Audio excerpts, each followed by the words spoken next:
Dentists are not well-adjusted people. Alfred Fones didn't set out to transform dentistry. He set out to save time. In 1905, Fones was a practicing dentist in Bridgeport, Connecticut. He spent enormous amounts of his clinical day on routine cleaning appointments. He had patients waiting for other work, and to him, the cleanings were in the way. He looked at his cousin, Irene Newman. She was a recently divorced mother who needed a way to support herself and her son. He sat her down in his dental chair and spent several weeks teaching her how to clean teeth, how to scale, polish, chart, educate patients on home care. He trained her in his own operatory. There were no schools for this. There was no profession for this. He made it up as he went.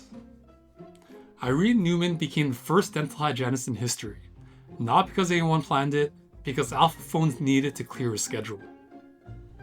He eventually recognized what he had stumbled into. In 1913, he opened the Fones School of Dental Hygiene in Bridgeport, the first dental hygiene school in the world. The first class was 27 women. They trained in what was essentially his converted garage. He championed school-based hygiene programs, trained public health advocates, and spent the rest of his career building the profession he had created by accident. Today, there are over 220,000 registered dental hygienists in the United States alone. The dental hygiene profession generates approximately $15 billion annually in the States. He didn't intend to create a recurring revenue model. He was trying to free up his afternoon schedule. He died in 1938.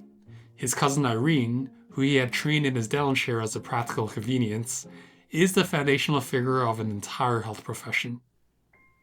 If you're wondering about the gender imbalance in dental hygiene, the profession was constitutionally restricted to women for half a century. The word female was not removed from the AHDA's constitution until 1964. The reason? The dental hygienist role was conceived from the beginning to be a lower paid auxiliary labor.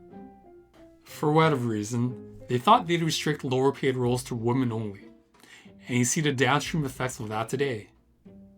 The next guy literally gave up his life to advance the profession. If you're liking my content so far, please like, subscribe, and comment.